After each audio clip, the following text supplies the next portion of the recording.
meron tayong good news. Yung drone natin na nag-crash sa Nueva Vizcaya, na nahulog sa dike, humampas, nag-slide, nag-swimming sa Kailugan. Ngayon buhay na siya. Nagagamit na natin siya ulit.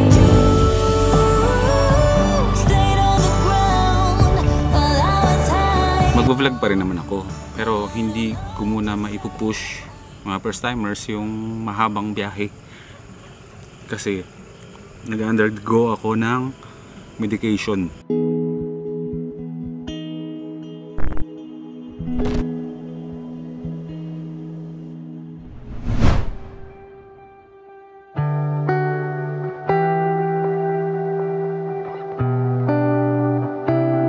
And welcome back to another van life episode. Magsusolo camping tayo ngayon sa Bataan.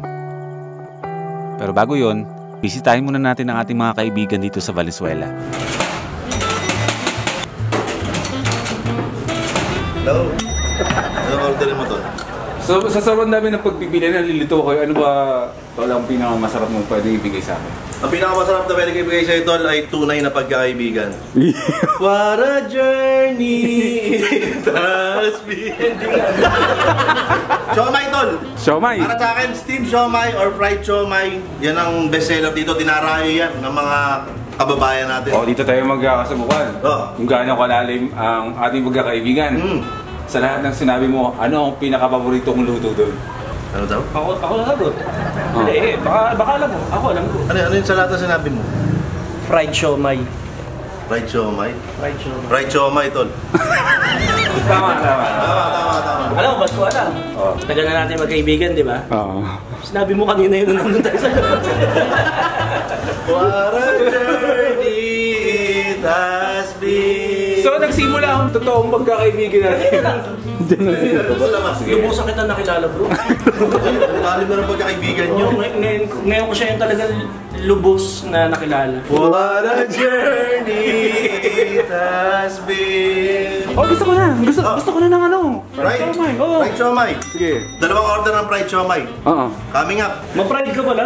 Sino? Ma-pride ka. Siomai. Eh, sarap yan. Pangit yung joke.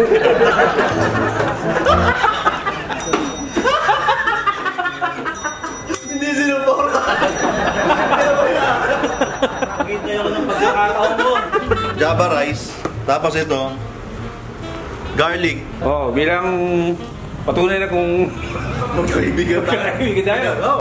Anong favorite kong klase ng luto ng kanin? Hindi nakakatawa. Hindi, wala pa. Wala pa.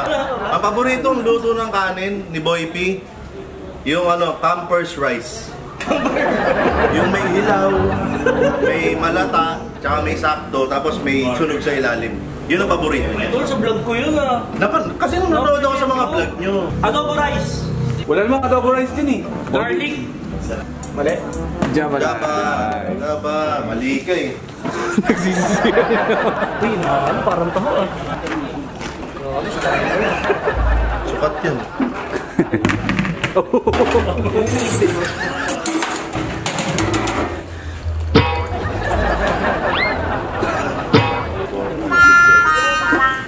Eh. Po? Fried siomai po. Sir, fried siomai. Special fried siomai. Yung pirasong siomai ay sa taas.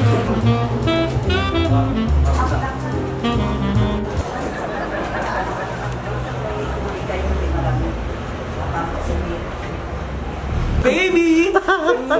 Airplane! Oo. Alam mo ba? Alam mo bakit mo pinangalan ng isang snack ko? Bakit? Hindi dahil ka mawawala. Bakit? Kasi sa sobrang sarap, Oh. isa snack mo siya palagi. Ooh! Hindi ako natatawa. Kaibigan mo ba talaga yan? Ano mo klase ng humor ang gusto mo?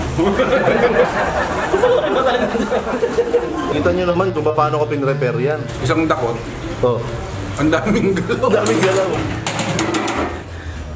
Madami nangyari, di ba? Ano, kailan tayo magka-camping? Eh, kayo lang hinihintay ko eh. Next weekend. Alam ko na. Ang klase ni Sir John, half day lang hanggang tanghali lang. So pwede siyang mag-Friday ng hapon hanggang Sabado tayo. Pwede. Yung Friday. O, ano ka? Ano?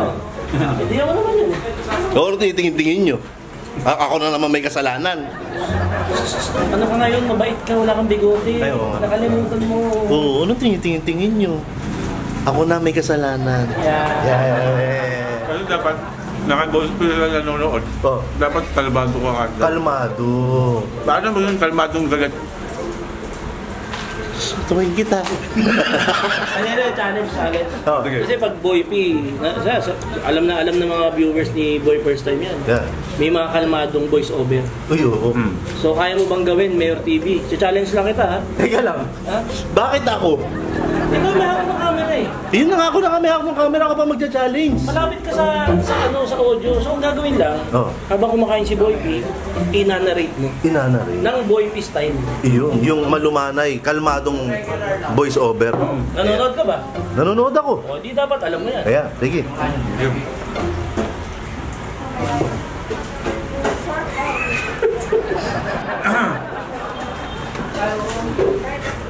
Ngayon ay nakikita natin ang isang kalmadong boy first time.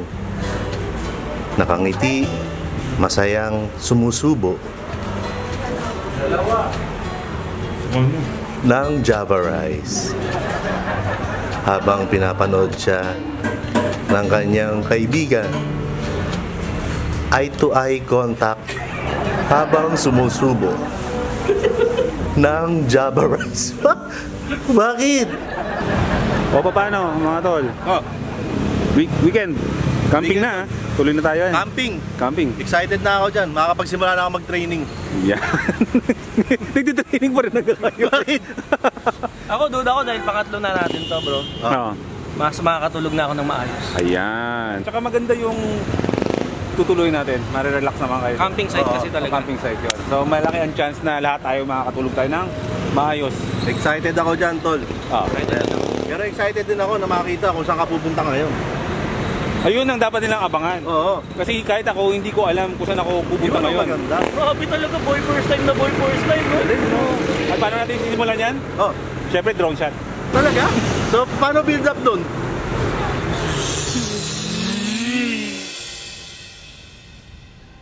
I can try if you let me. With our lives I am bleeding. Who am I without stories that aren't mine? What I did to achieve you gave me air, thought I had to. I'm untrue, it's not pretty, the truth hurts. And you. Okay, welcome back to another Van Life episode mga first timers. Nasa Bataan tayo at meron tayong good news. Yung drone natin na nag-crash sa Nueva Vizcaya na nahulog sa dike, humampas, nag-slide, nag-swimming sa Kailugan. Ngayon buhay na siya, nagagamit na natin siya ulit. Stayed on the ground while I was high. Now I don't know what to say. I expect you to leave. I deserve to be unhurt, but I want you to see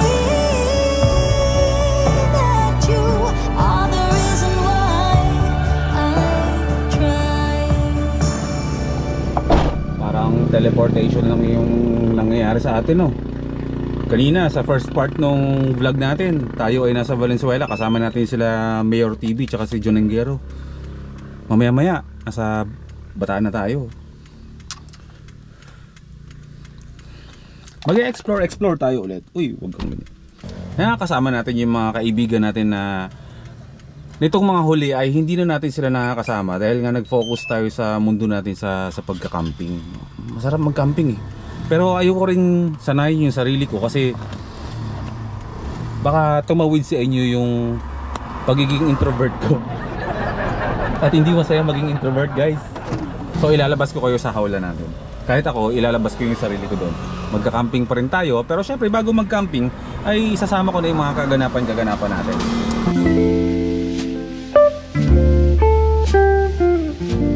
Haabante lang tayo kasi meron pa tayong 50 kilometers na tatakbuhin papuntang Morong, Bataan yun. Actually nasa Bataan na tayo ngayon, pero yung pupunta natin Morong.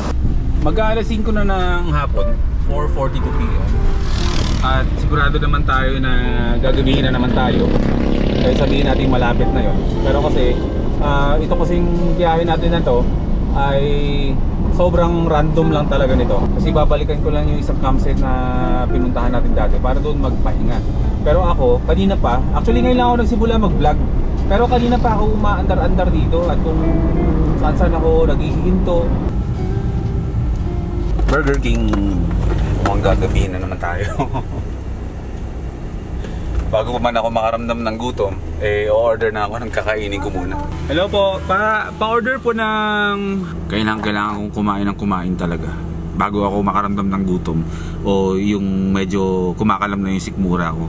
Kailangan kong sakasakan ulit ng pagkain yung katawan ko. Kasi nga, sobrang laki ng pinayat ko dahil nga sa dehydration. Kaya medyo kailangan kong makita yung sarili ko na nagkakalaman-laman para healthy mind. Nasa Bataan na tayo. Ito yung gusto ko dito sa Bataan yung magandang kalsada, tapos yung mga puno, alam mo yun, nakasaklog ng ganyan, merong lilim. At habang medyo mataas pa yung araw, kailangan ko maghanap ng talipapa para bumili ng mga bigas, sibuyas, bawang. Yun yung mga kailangan kong bilhin kasi kulang-kulang ako ng dala ng mga pangluto ba. Kaya maghanap tayo ng pwede mabilan sa daan. Kaya may tinda po kayong mga sibuyas, mga ganon? Oh, yan na lang po, isang ganyan.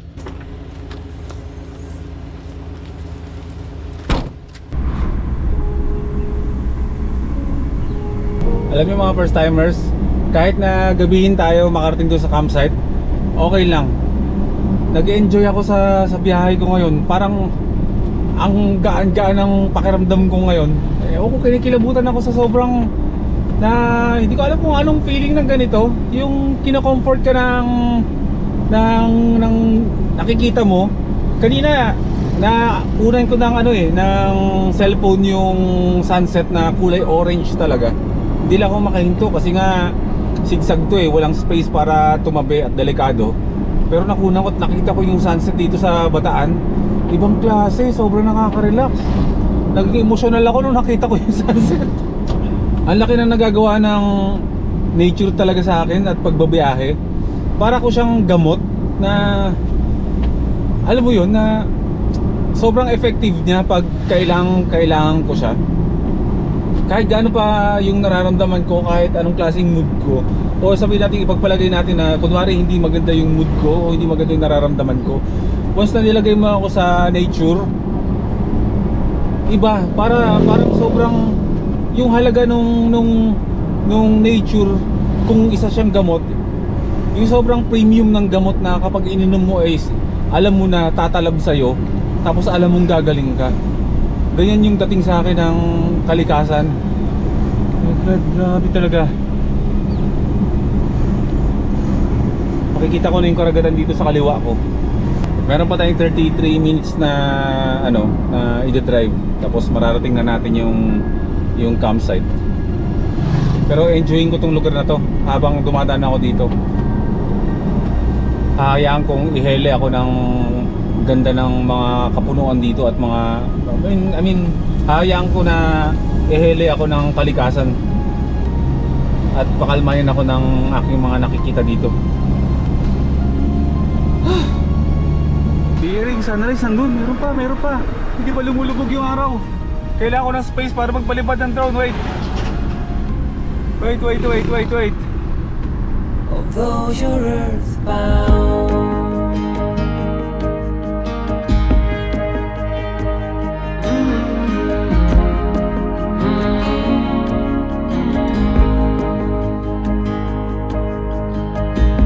you were made to soar amongst the clouds, but never learn to rise above these crowds.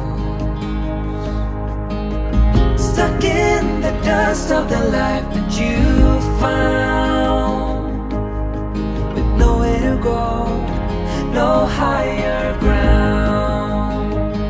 And even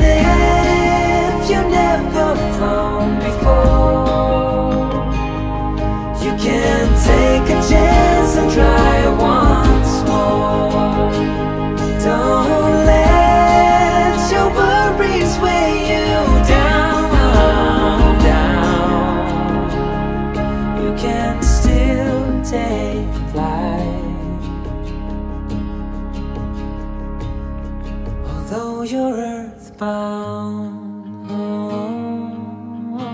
Napakakinis ng kalsada, konti ang dumadaan, puro kakahuyan sa kapaligiran, malamig na simoy ng hangin, tunog ng mga ibon ang naririnig ko. Sobrang comforting ng lugar na ito. Sobrang comforting ng lugar na to. Tara na.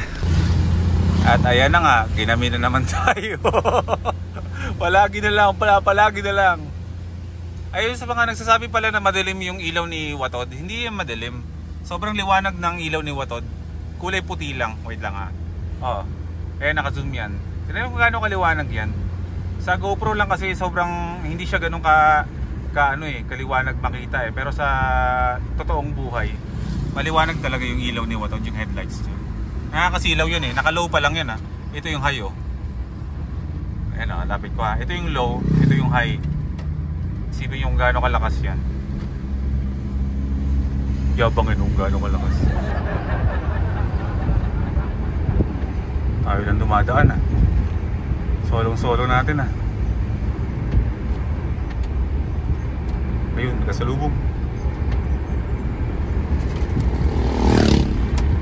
Oh, liwanag no. Silaw ang lahat. Solong-solo natin yun. Lugar. Sinong takot? Sinong takot? Kasalubong. Nandito na tayo sa Aquino campsite. Ayun, maliwanag. Eh bro, thank you bro sa ilaw ha. Pailaw. Kumain ka na ba? Kumain na po ko. Kumain ka na? O sige. Yo, diba? O sige bro. Nice meeting you again. Ayun, solo natin yung campsite ngayon. Tayo lang ang camper ngayon dito. Eh bukas ay pupunta dito si Yomamen. Actually hindi pa nga alam ni Yomamen na ang Kuya Boypy niya ay nandito sa Bataan. Ang akala niya papunta ako ng Liwliwa, Zambales.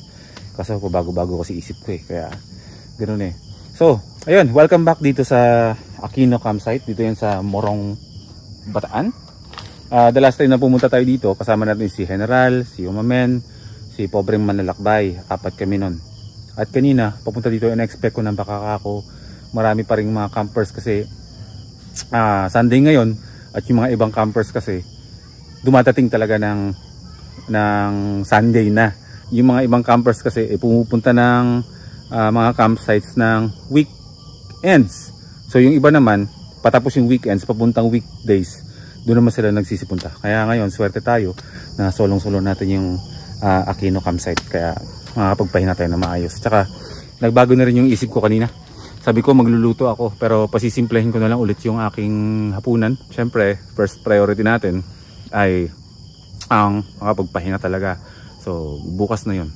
Pero mag-roof tent ako. Bubuksan ko to para makatulog tayo ng maayos dito. Okay? Solo camping tayo dito sa Aquino campsite dito sa Morong, Bataan. Atin na atin ang buong lugar. Let's go. Ang lamig ng panahon. Tapos dito sa harapan natin, may mga bangka dyan na magdamag yun na manghuhuli ng mga isda. So magdamag tayong may naririnig na tunog ng makina ng mga malalaking bangka dyan sa tapat.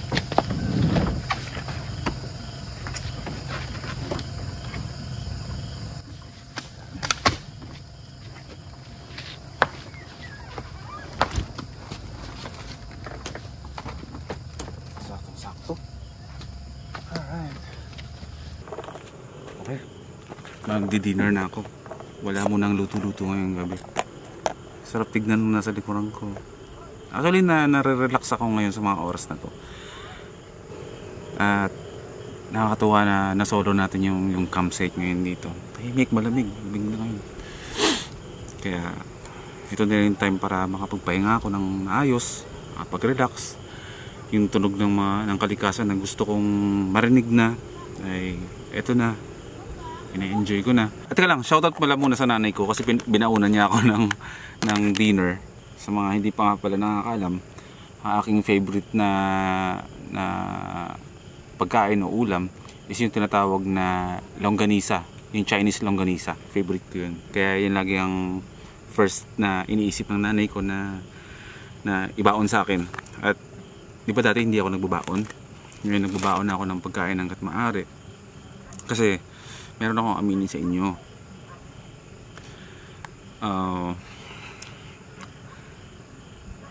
Magvo-vlog pa rin naman ako, pero hindi ko muna maipupush mga first timers yung mahabang biyahe. Kasi nag-undergo ako ng medication.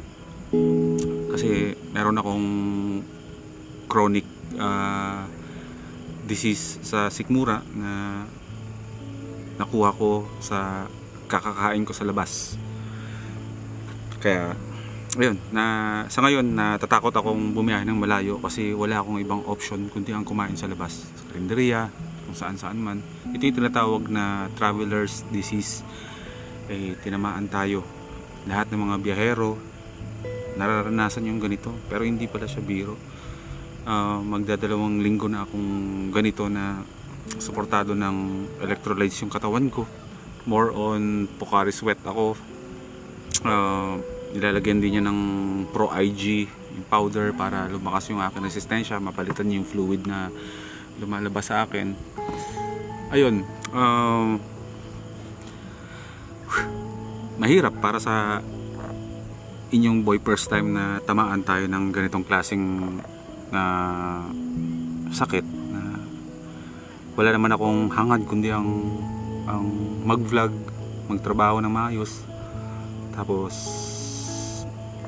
tatamaan pa ako ng ganito. So actually pumunta ako dito, kaya ako bumiyahe ng ganito dahil kailangan kong relax yung aking isipan. Nalulungkot ako sa sitwasyon ko. Alam mo yun, nakaka-frustrate kasi nagpapaka-healthy ka tapos tatamaan ka ng ganun. In short, maduming pagkain ang nakain ko. Pero sa ngayon, medyo umu-okay na ako. Pero syempre, mga ganyang bagay kasi hindi yan nawawala basta-basta sa isip ko. Lalo na ang bilis ng pagbagsak ng katawan ko. Actually, hindi naman bagsak na bagsak. Ganito yung katawan ko dati, pero iba yung effect sa akin na ang bilis kong nag-lose ng weight kasi nga dehydrated ako. Bumabiyahe ako ng mga huling mga vlogs ko na hindi ko alam na nade-dehydrate na ako. Nagtataka ako kung bakit natutuklap na yung labi ko, ang dry ng skin ko sa mukha, tapos nalalambot ako ng ganyan, ang bilis ko mapagod. Yung pala dehydrated na ang inyong boy first time. So nag-decide ako na, sabi ko, bakit ganito? Pumunta ako sa hospital. Doon nakita na may trace na meron akong bacteria sa sikmura na nakuha ko sa maduming pagkain sa labas. Pero ngayon okay na ako. Nasa 70% na nakaka-recover ako. Kailangan lang talaga ng saksakan palagi ang aking katawan ng inumin na may mga electrolytes at aabot daw to ng 1 buwan. So ayun, kaya ngayon nagbabaon ako. Tsaka sabi ko kailangan kong yung anak ko tumatawag. May anak, saglit lang. Kailangan kong bumawi ng lakas. Bawal pa ako magpakapagod kasi kailangan ko mag-gain ng resistensya. Kumbaga sa madaling salita, pahinga. Kaya hindi ko pa alam, hindi pa ako nagsischedule ng biyahe ko na itutuloy natin sa malalayo yung aking pag-van life kasi nga kailangan kong magpahinga at makabawi ng lakas kasi umabot ako sa point na sobrang naubusan ako ng lakas kasi nga dehydrated na ang inyong boy first time. Kaya ayun, gagawin natin simple lang muna yung mga vlogs natin, mga first timers, para at least meron kayong mapanood. Intindihin niyo muna ako. Humingi ako ng pasensya sa inyo kung sa mga susunod ng mga vlogs ganito yung nagta-travel pa naman tayo, pero syempre less galaw, ganun pa rin naman. Masarap pa naman panoorin, pero syempre labag sa kalooban ko na ganun yung klase ng gagawin ko. Pero as long na makapag-vlog ako at meron kayong mapanood at makompleto ang araw ninyo, mapasarap ko ang tulog ninyo, at the same time ako ay makakapagpahinga, ay gagawin ko yun para sa inyo, para sa sarili ko. At yun, kailangan ko magpagaling kasi para sa pamilya ko, sa mga mahal ko sa buhay. lahat sila nag-aalala. Pero syempre, kailangan kong ingatan yung sarili ko muna para makabawi. Kasi sobrang hirap talaga. Kaya lesson learned sa akin ang nangyari na to, na mag-ingat sa mga kakainin sa labas. Sobrang cowboy ko no. Sobrang okay naman yung pagiging cowboy, pero minsan hindi rin pala. Yung tipong, okay yung sikmura ko, kahit ano pwede kong kainin, kahit saan ako pwede kumain. Pero ayun nga, tinamaan. So ngayon, kailangan ko mag-ingat na sa mga kinakainan ko. Kung makikita nyo na ako sa mga susunod na vlog na kung saan ako na kumakain, na hindi na tulad ng dati na kumakain ako sa kung saan saang karinderya. Wala namang mali sa mga karinderya. Nagkataon lang talaga yung kinainan ko hindi okay yung pagkain. Nagkaroon ako ng takot kumain sa karinderya kasi feeling ko lahat ng pagkain ganun. Pero alam ko mali naman 'tong iniisip ko, pero hindi naman lahat ng karinderya. Pero syempre, ang akin dito is iingatan ko na yung sarili ko. Kakain na ako sa maayos na kainan. Baka ma-miss yung makita akong kumain ako kung saan saang tabi-tabi. Pero sana maintindihan ninyo na kailangan ko nang ingatan yung aking sarili. Ayan. Kailangan lang bumawi ng boy first time ninyo ng lakas para manumbalik ako sa dati. At ayun, wish nyo rin na mabilis ang aking pagaling para makakareer na ulit tayo ng mga videos at biyahe na malalayo. Sa ngayon, kailangan ko na muna magpahinga, kaya dito lang muna yung mga vlogs natin sa mga malalapit lang muna hanggat ako'y nagpapagaling at nagagamot.